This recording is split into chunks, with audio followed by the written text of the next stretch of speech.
Welcome to a new series I'm starting on the psychology of personalities. My name is RJ, the therapy guy. I'm a licensed mental health therapist who loves games, movies, TV, and all things psych. Today, we'll be looking at one of the godfathers of the adventure game genre, the blue-eyed boy wielding the sword that seals the darkness. If you couldn't just tell from the title, I'm talking about the Legend of Zelda series protagonist, Link, the hero of Hyrule, and the sworn knight of the titular Princess Zelda.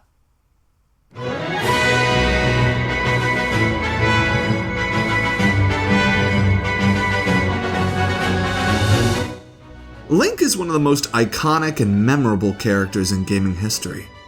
Growing from his humble beginnings as a little handful of pixels on the NES to a harbinger of Nintendo's next-gen efforts on the Switch, there's something about this heroic Hylian that's always fascinated me. And I know I'm not alone here. The Legend of Zelda is one of Nintendo's mainstay series, and has been for decades, for good reasons. One of those reasons is tied to the nature of Link as the hero. A protagonist whose boots, whether normal, iron, hover, or otherwise, we get to step into with each title in the series. But what's going on between those pointy ears as he's navigating the dangers of the wilds during his adventures? In short, let's take a look at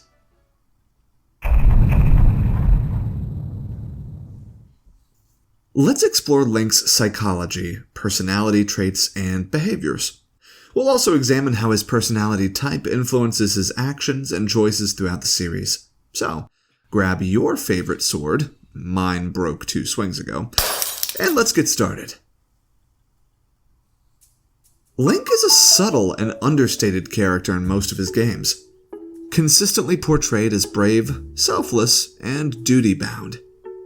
Despite being a silent protagonist, though never short on facial expressions and full of sass on occasion, his actions are what speaks volumes. So, how do we get to know a man who never speaks? We have to look at what he does, examine his relationships, and how the champion of the wilds reacts to the world around him. Link's personality, when you sift through the bits of lore and the cutscenes that give him things to react to, tend to paint him as someone who's stoic, brave, reliable, but has a tendency to minimize his own feelings and needs in order to focus on his responsibilities to other people. There are other, better video essays on YouTube that explore the tidbits of lore that one can find on Link's intentional decision to stay quiet, shouldering the burden of being the chosen one for the sake of the realm. So, I'll assume that if you're a Zelda superfan like me, you can find one fairly easily and catch up on the particulars. But as we move on, we get these glimpses of Link as someone who was rather carefree and dedicated to his friends as a child. But once he had a higher purpose, he was all in, 100%, with eternal loyalty and an unending drive to fulfill his mission. If you're a fan of casual pop psychology, you've probably heard of a Myers-Briggs personality type before. A casual warning here, an MBTI type can be an illuminating tool, but it's not an ironclad or evidence-based proclamation that you should make the center of your world. I guess what I'm trying to say is, use your best discretion when it comes to your mental health, okay? Looking at Link's traits and behaviors, it's fairly clear to me that he falls into the personality category of ISFJ, introverted, sensing, feeling, judging type. The ISFJ personality, known also as the Defender, is characterized by loyalty, dedication, and an overarching sense of duty. Sound familiar? ISFJs are known for being reliable and practical, often putting others' needs above their own. They value tradition as well as positive structure in their lives, and take their responsibilities very seriously. Let's look at how these traits play out in Link's day-to-day life. The core trait that cannot be understated when we're discussing Link's psychology is his endless, often supernatural, courage. He's most often associated with the Triforce of Courage in the series, and for good reason. Time and time again, he faces incredible dangers with unwavering bravery, taking on the odds in a one-elf crusade to restore his kingdom and the realm as a whole, by defeating unspeakable evil and darkness. Whether it's taking on a massive boss monster or venturing into a death trap-laden dungeon, Link shows us in each of his games what it means to act with courage. It's part of the indomitable human spirit, or Hylian spirit I guess, that I tend to admire the most in Link, and it's one that's definitely earned him the title of hero.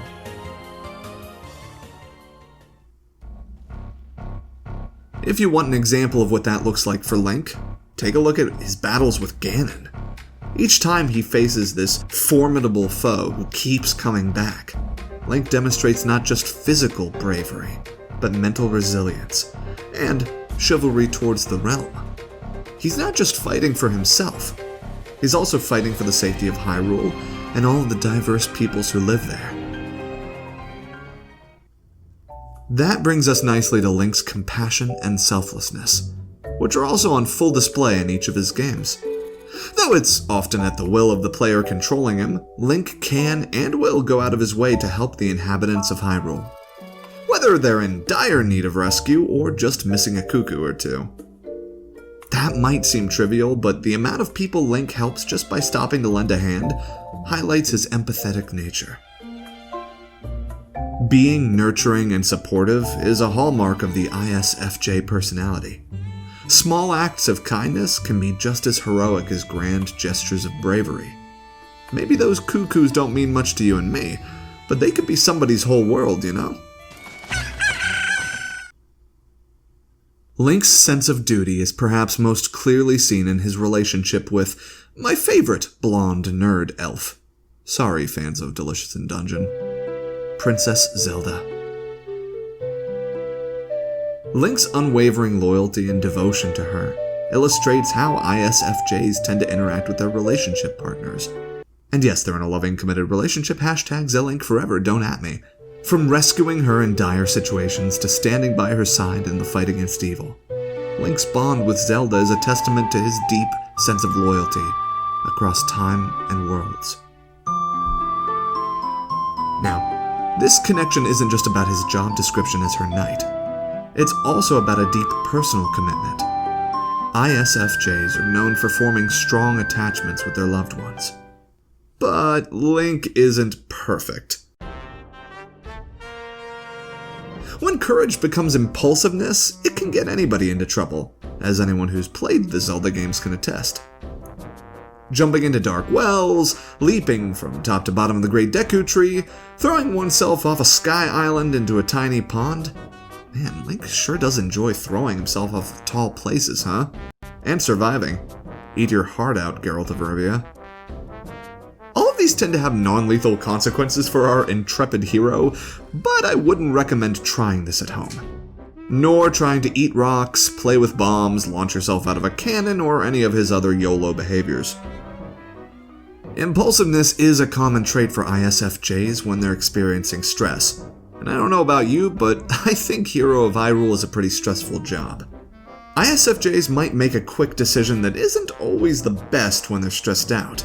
It's important for them, and for all of us, to take a step back and think things through before acting, when we can. Another potential challenge for ISFJs is a reliance on routine. Gamers, when I learned how to fuse bomb flowers to arrows in Tears of the Kingdom, it was kind of over for literally any other weapon combo. Optimize the fun right out of that game, baby.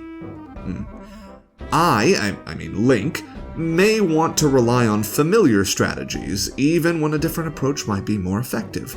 This can reflect the ISFJ's preference for stability and order. In each and every one of his games, Link is rocking a sword and a shield. There's comfort in the familiar, but it's also crucial to be adaptable and open to new ideas. When Link adapts, he can find outside-the-box solutions to tough problems. Being too rigid can limit our growth and prevent us from finding better solutions.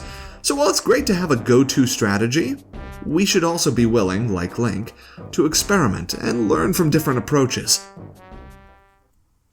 So that's all well and good for Link, but how can you and I cultivate Link's heroic virtues in our own lives? Well, let's start with courage. Taking small daily challenges and stepping out of our comfort zones can help us build bravery, one small step at a time. Whether it's speaking up in a meeting, trying a new hobby, or facing a personal fear. These actions can help you and I grow more courageous over time. Now remember, large, unsustainable changes are just that, unsustainable. So if you're trying to be brave and take a scary step forward in your own life, just remember, you're not going to be perfect. So maybe instead of jumping right to handling your neighbor's tarantula to get over your fear of spiders, let's just start with looking at some pictures of them at a distance, yeah? Ugh. Next, let's talk about compassion. Simple acts of kindness like helping a neighbor or volunteering in our community can make a big difference. Just like Link helps the people of Hyrule, we can make our world a better place through our actions. In-act therapy, or acceptance and commitment therapy. An important step in meeting your personal goals for growth is to identify your values. That way you can take deliberate steps each and every day to cultivate them. If you want to be kind, find kind things to do. And finally, embracing a sense of duty and responsibility. Setting long-term goals and contributing our time and energy to worthy causes can give our lives more meaning. Like Link's unwavering commitment to protecting Hyrule, we too can find purpose in dedicating ourselves to worthwhile endeavors. Full disclosure, I consider myself a Christian. I find meaning in serving at my church or helping with food banks and clothes drives, but you don't have to be religious to choose a higher cause than yourself and cultivate your sense of honor and duty to it. By incorporating these traits into our daily lives, we can become our own vision of a hero, the best that we can be. And remember, small actions can have a big impact. But we also need to address the negative tendencies that ISFJs are prone to, though this can apply to all of us. Managing impulsiveness can be done through dialectical behavioral therapy techniques like wise mind decision making. Take a moment to reflect that you have an emotional mind and a logical mind, and somewhere in the middle, a wise mind that sees both sides of the problem. Mindfully try asking your wise mind, what's the way forward? And see what you might observe. Now, you might not observe a giant glowing weak spot, but you may notice things that you wouldn't have before. Overcoming resistance to change involves embracing new experiences and being flexible. Trying new approaches and stepping out of our comfort zones can lead to lots of personal growth and better ways of doing things. It's all about balance, really. While it's important to be reliable and consistent, we should also be adaptable and open to change.